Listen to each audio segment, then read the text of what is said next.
सड़कें बंद पड़ी हैं। 7 महीने 8 महीने बरसात को गुजरे हुए, उस त्रासदी को गुजरे हुए, अभी तक मलबा नहीं उठा है सड़कों से। मंडी की यूनिवर्सिटी बंद करने के कगार पर आपकी सरकार ने पहुंचाई, आपकी आवाज़ नहीं आई सुनने को अभी तक। मंडी का शिवदान 250 करोड़ रुपए का प्रोजेक्ट, वो प्रोजेक्ट 15 महीने से बंद पड़ा हुआ है, उस पर आपकी आवाज़ नहीं आई है कहने के लिए अभी तक। तो मैं यही कहूँगा कि कानून व्यवस्था हिमाचल प्रदेश में बहुत ख़राब है और सरकार का ध्यान उस तरफ है ही नहीं। हमारे साथ हैं नेता विपक्ष और पूर्व मुख्यमंत्री जयराम ठाकुर जी। जयराम जी, आज तक पे आपका स्वागत है। धन्यवाद, थैंक यू। जयराम जी, सबसे पहले बात करें आपके मंडी क्षेत्र की, तो इस वक्त जो है मंडी काफ़ी हॉट सीट बनी हुई है, और कैसा देखते हैं आप कंगना रनौत वर्सेस विक्रमादित्य सिंह?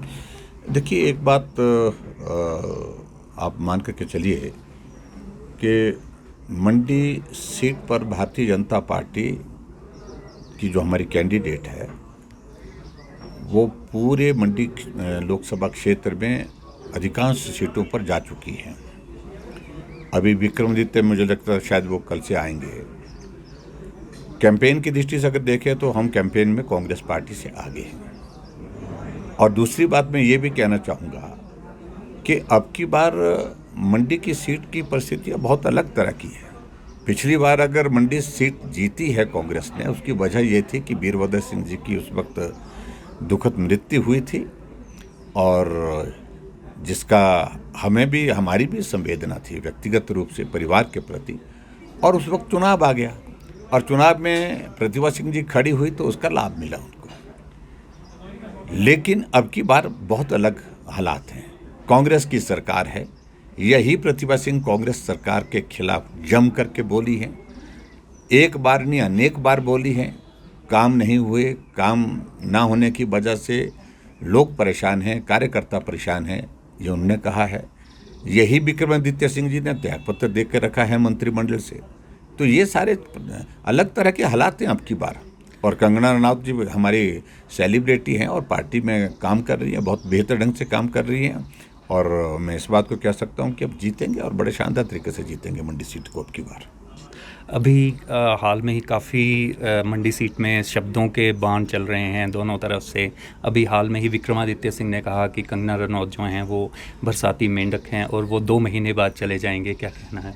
देखिए, ऐसे शब्दों का मुझे लगता है कि परहेज़ करना चाहिए, ख़ासतौर से जब सामने महिला प्रत्याशी हैं तो संयम रखना चाहिए। मेरा तो इस बात के लिए एक सुझाव है, बाकी मानना नहीं मानना वो उनके ऊपर छोड़ देता हूँ मैं। और दोनों तरफ से कैंपेन मुद्दों पर हो। आप विक्रमादित्य जी मंत्री हैं हिमाचल प्रदेश में, और मंत्री हैं, आपकी पार्टी ने आपको पार्टी का टिकट दे करके चुनाव में लड़ाने की घोषणा की है। लेकिन इसके पीछे है क्या? हमें तो ऐसा सहज रूप से लगता है, कोई भी व्यक्ति इस बात को महसूस करता है कि इसके पीछे बात तो एक ही है। बात तो यही है कि इनको हॉली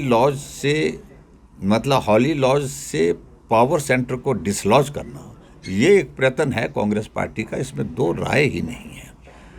और जब देश में दिख रहा है कि आएंगे तो मोदी ही, सरकार भाजपा गठबंधन की, एनडीए गठबंधन की सरकार बनने वाली है, कोई ताकत कोई रोक ही नहीं सकती है।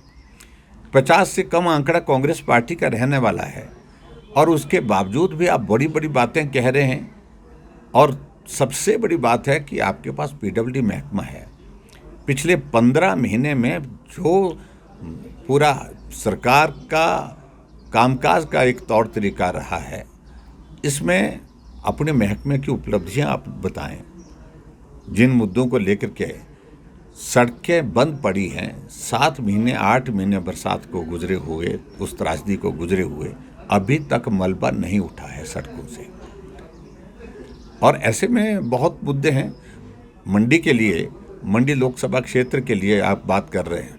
मंडी की यूनिवर्सिटी बंद करने के कगार पर आपकी सरकार ने पहुंचाई, आपकी आवाज़ नहीं आई सुनने को अभी तक।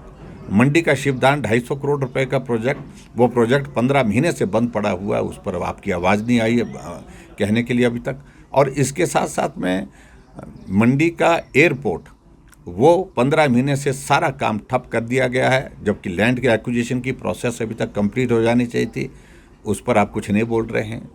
आप किसी चीज़ पर जब नहीं बोलने की स्थिति में हैं तो मुझे लगता है कि तो मुद्दों पर जब बात होगी तो लोग अच्छी तरह से समझते हैं कि मोदी जी एकमात्र हमारे सामने आशा की किरण है, जिस पर हमको भरोसा है, देश को भरोसा है।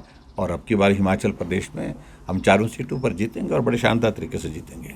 सर, अभी सीपीएस मामले को लेकर लगातार हियरिंग्स चल रही हैं, उसके बारे में क्या? सीपीएस के मामले में हियरिंग चल रही है और अल्टीमेटली मेरा ये कहना है कि सुप्रीम कोर्ट की ऑलरेडी जजमेंट है उसमें, और ये सीपीएस जाएंगे ही, निश्चित रूप से जाएंगे और जाना तय है ये। लेकिन फिर भी उसके बावजूद में मुझे यही कहना है कि इस सारे मामले में कि कोर्ट का वर्डिक्ट का हम इंतज़ार कर रहे हैं। जैसे ही आता है उसके अनुरूप जो है वो आगे कार्यवाही जो है वो अमल में होगी, कानून के मुताबिक होगी। सारी चीज़ को लेकर के मुझे सिर्फ इतना कहना है। मैं सिर्फ इतना ज़रूर कहना चाहता हूँ, हिमाचल प्रदेश में जो हालात बने हैं उस हालात में एक चीज़ तय है कि लोकसभा की चारों सीटें तो हिमाचल जीतेगी, लेकिन चारों सीटों के साथ साथ में जहां केंद्र में मोदी जी फिर प्रधानमंत्री बनेंगे वहां हिमाचल प्रदेश में कांग्रेस की सरकार जाएगी, क्योंकि उपचुनाव में भी भारतीय जनता पार्टी हिमाचल प्रदेश में जीतने वाली है। कल सीएम सुखविंदर सिंह सुक्खू ने धर्मशाला में उन्होंने एक बयान दिया कि जो विधायक जो भाजपा अभी ज्वाइन की है, जिन्होंने जो कांग्रेस से आए हैं, वो राज्यसभा के चुनाव के दौरान उन्होंने पहली किश्त ली थी और वो पंचकूला जो दूसरी किश्त लेने गए थे और 1 महीना हिमाचल से बाहर रहे। नहीं, देखो, मैं एक बात को लेकर के, मुख्यमंत्री एक जिम्मेवार दायित्व पर होते हैं, उनके पास ये सारी चीज़ें राजनीतिक दृष्टि से बोल रहे हैं क्योंकि वो चुनाव में जा रहे हैं। और मैं इस बात से भी सहमत हूँ कि उनकी जो स्थिति समझी जा सकती है वो इस सारी घटना से विचलित है। उनके साथी बड़ी संख्या में छोड़ करके चले गए, लेकिन साथी जिस कारण से वो बोल रहे हैं उस कारण से नहीं, साथी इस कारण से छोड़ गए कि वो बार बार कहते रहे हमारी बातें नहीं मानी गई, सुनी नहीं गई, और इस कारण से हुआ। अब वो एक्सप्लेनेशन दिए जा रहे हैं। हाँ, अगर आपके पास कोई सबूत है उनके खिलाफ है, सबूत बताइए। और मुख्यमंत्री हैं, आप तो कुछ भी कर सकते हैं, लेकिन फिर भी उसके बावजूद आप कहे जा रहे हैं। और हमारे सभी विधायक जो पूर्व विधायक जिनके खिलाफ आपने इस प्रकार के आरोप लगाए हैं, वो कानूनी रास्ता देख करके कोर्ट में इस मामले को लेकर के मानहानि का दावा करने वाले हैं। एक ने कर दिया, बाकी करने वाले हैं। उप मुख्यमंत्री मुकेश अग्निहोत्री, उन्होंने भी कहा कि भाजपा जल्द ही अपनी टिकटें बदलेगी। उस मामले में क्या? मुझे उस पर कुछ नहीं कहना है, वो अपनी पार्टी का देखें। भारतीय जनता पार्टी ने टिकट बदलने नहीं बदलने वो हमारी पार्टी का नेतृत्व तय करता है। और इतना ही कहना चाह रहा हूँ कि कांग्रेस पार्टी की स्थिति देखिए, अभी तक 6 उपचुनाव के टिकट वो तय नहीं कर पाए। अभी तक जो 4 लोकसभा में से 2 लोकसभा के टिकट आप तय नहीं किए। मैं यहाँ चंबा में हूँ आपके बीच में, जहाँ पर चंबा कांगड़ा जो हमारी लोकसभा है उसमें हमारी पार्टी के कैंडिडेट ने पूरा सभी विधानसभा क्षेत्र का दौरा कर लिया, लेकिन कैंडिडेट कांग्रेस का अभी तक मिला नहीं। बड़ा विचार चल रहा है, चिंतन चल रहा है, मंथन चल रहा है बोलते हैं। मैं उस बात को लेकर के यही कहूँगा कि जब ऐसी स्थिति है कांग्रेस की, कैंडिडेट चुनाव लड़ने के लिए तैयार नहीं है। बाली जो RS बाली है, तो उनने पत्र लिख करके पार्टी अध्यक्ष को कहा कि मेरा नाम जो चलाया जा रहा है लोकसभा के चुनाव के लिए, मैं बिल्कुल इच्छुक नहीं हूँ, मैं चुनाव किसी सूरत लड़ना नहीं चाहता हूँ। और जब चुनाव लड़ने से लोग भाग रहे हैं तो आप अंदाज़ा लगा सकते हैं कि चीज़ें क्या हैं। जो सर पालमपुर में अभी घटना हुई है, उसके बारे में क्या कहेंगे लॉ एंड ऑर्डर को लेकर? तो पालमपुर के बारे में उसमें मैडम साहब कह दिया है कि बहुत दुर्भाग्यपूर्ण है, और एक बेटी के ऊपर इस प्रकार से हत्या करने का प्रयास वहाँ पर जो हुआ, और उस बेटी को गंभीर चोटें आई, जो PGI में एडमिट है, अभी तक उसका इलाज चल रहा है। कल मेरी उनके परिवारजनों से बात हुई गांव में जाकर के भी, और उनके पिताजी से वहाँ पर भी बात हुई। और मैं यही कहूँगा कि कानून व्यवस्था हिमाचल प्रदेश में बहुत ख़राब है और सरकार का ध्यान उस तरफ है ही नहीं। Thank you. आखिरी क्वेश्चन सर, ये एक RTI से सोलन में एक सूचना ली गई है कि Suresh Kashyap ji MP during monsoon उन्होंने कोई काम रिकमेंड नहीं किया था, तो उस पर कुछ नहीं। देखो, इस बात को लेकर के RTI का क्या मतलब है? उसमें RTI सांसद निधि की अगर बात आती तो सांसद निधि तो बिना RTI के भी मिल जाती है, लेकिन उसका कोई मतलब नहीं है।